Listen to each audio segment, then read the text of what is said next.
জুসের মধ্যে ঘুমের ওষুধ খাইয়ে মাদ্রাসা ছাত্রীদের একের পর এক ধর্ষণের অভিযোগ উঠেছে ঠাকুরগাঁয়ের বর্নিয়া দারুল হাদিস ওয়াদ দাওয়া আস সালফিয়া মাদ্রাসার সভাপতি আব্দুল করিম মিলারের বিরুদ্ধে। বিষয়টি জানাজানি হওয়ায় মাদ্রাসায় ঝুলছে তালা। পলাতক অভিযুক্ত মাদ্রাসার সভাপতি। এই বিষয়ে মামলা করেছেন ভুক্তভোগী শিক্ষার্থীর মা। ঠাকুরগাঁও প্রতিনিধি এমদাদুল ইসলাম ভুট্টোর রিপোর্ট, জানাচ্ছেন জান্নাতুল ফেরদৌসী।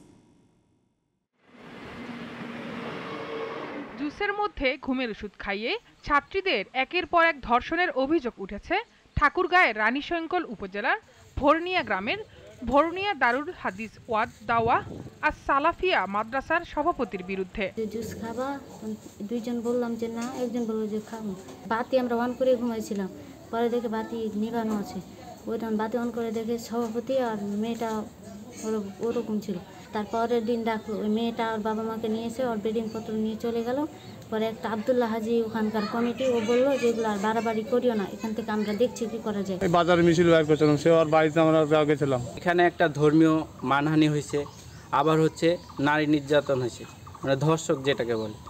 এখন দুই দিক থেকে আমি এর সর্বোচ্চ বিচার দাবি করতেছি। ওই মাদ্রাসার সভাপতি জামাত নেতা আব্দুল করিম মিলারকে আইনের আওতায় এনে কঠোর শাস্তি প্রদানের দাবি জানিয়েছেন ভুক্তভোগী শিক্ষার্থীদের অভিভাবকরা। ঘটনা জানাজানির পর মাদ্রাসায় ঝুলছে তালা, হদিস মিলছে না অভিযোগকারীরও। তবে স্থানীয় থানায় মামলা করেছেন ভুক্তভোগী শিক্ষার্থীর মা। চলে যাওয়া শুরু করতে লাগে, তখন আমার মেয়ে আর কি চেতন হয়। এই তো আমার মেয়ের চেতন হইতে হইতে কিন্তু চলে গেছে। এমনভাবে বিচার হোক সেখানে আর কোনো মাদ্রাসা এরকম কোনো ঘটনা না ঘটে। বিষয়টি দ্রুত তদন্তের কথা জানিয়েছেন রানীশঙ্কল থানার ওসি। মামলা রুজু করে আমরা যিনি যে অভিযুক্ত যে আসামি তাকে ধরার চেষ্টা করছি। উপজেলা প্রশাসন থেকেও দ্রুত ব্যবস্থা নেওয়ার আশ্বাস দেওয়া হয়েছে। এই মাদ্রাসার সভাপতি আমাদের কিছু কোমলমতি ছাত্রী যারা ছিল তাদের সাথে তাদেরকে অত্যাচার করেছে, তার বিরুদ্ধে লিখিত অভিযোগ নিয়ে একটা আইনগত ব্যবস্থা নেওয়ার জন্য আমার থানার ভারপ্রাপ্ত কর্মমহোদয় আমরা একটা জরুরি ভিত্তিতে ব্যবস্থা নেব।